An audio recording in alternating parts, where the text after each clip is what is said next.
2 ദിനവൃത്താന്തം 17-ാം അധ്യായം. അവന്റെ മകനായ യഹോശാഫാത്ത് അവനു പകരം രാജാവായി. അവൻ ഇസ്രായേലിനെതിരെ പ്രബലനായി തീർന്നു. അവൻ യഹൂദായിലെ ഉറപ്പുള്ള പട്ടണങ്ങളിലൊക്കെയും സൈന്യങ്ങളെ ആക്കി. യഹൂദ ദേശത്തും തന്റെ അപ്പനായ ആസ പിടിച്ച എഫ്രൈം പട്ടണങ്ങളിലും കാവൽ പട്ടാളങ്ങളെയും ആക്കി. യഹോശാഫാത്ത് തന്റെ പിതാവായ ദാവീദിന്റെ ആദ്യത്തെ വഴികളിൽ നടക്കുകയും ബാൽ വിഗ്രഹങ്ങളെ ആശ്രയിക്കാതെ തന്റെ പിതാവിന്റെ ദൈവത്തെ അന്വേഷിക്കുകയും ഇസ്രായേലിന്റെ ആചാരപ്രകാരം നടക്കാതെ ദൈവത്തിന്റെ കൽപ്പനകളെ അനുസരിച്ച് നടക്കുകയും ചെയ്തതുകൊണ്ട് യഹോവ അവനോട് കൂടെ ഉണ്ടായിരുന്നു. യഹോവ അവന് രാജത്വം ഉറപ്പിച്ചു കൊടുത്തു. എല്ലാ യഹൂദായും യഹോശാഫാത്തിന് കാഴ്ച കൊണ്ടുവന്നു. അവന് ധനവും മാനവും വളരെ ഉണ്ടായി. അവന്റെ ഹൃദയം യഹോവയുടെ വഴികളിൽ ധൈര്യപ്പെട്ടിട്ട് അവൻ പൂജാഗിരികളെയും അശേര പ്രതിഷ്ഠകളെയും യഹൂദായിൽ നിന്ന് നീക്കിക്കളഞ്ഞു.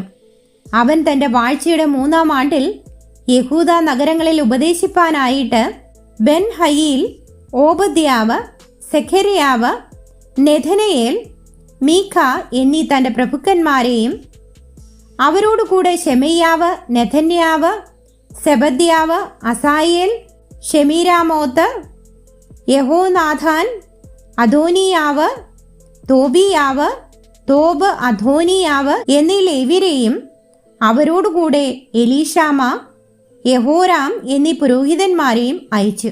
അവർ യഹൂദായിൽ ഉപദേശിച്ചു. യഹോവയുടെ ന്യായപ്രമാണ പുസ്തകവും അവരുടെ കയ്യിൽ ഉണ്ടായിരുന്നു.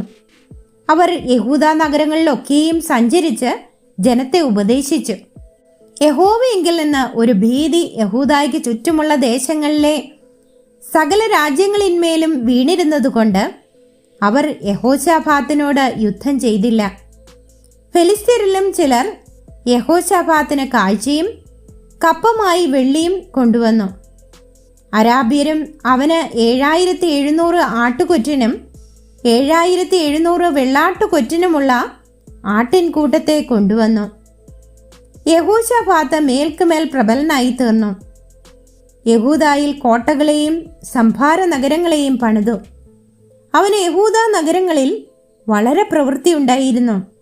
പരാക്രമശാലികളായ യോദ്ധാക്കൾ യെരുശലേമിൽ ഉണ്ടായിരുന്നു. പിതൃഭവനമായുള്ള അവരുടെ എണ്ണമാവിത്.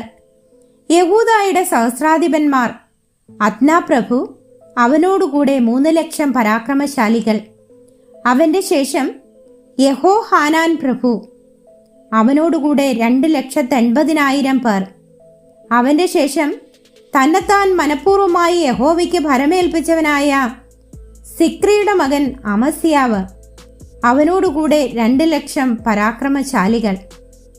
ബെന്യാമീനിൽ നിന്ന് പരാക്രമശാലിയായ എല്യാദ, അവനോടുകൂടെ വില്ലും പരിചയും ധരിച്ച 2,00,000 പേർ.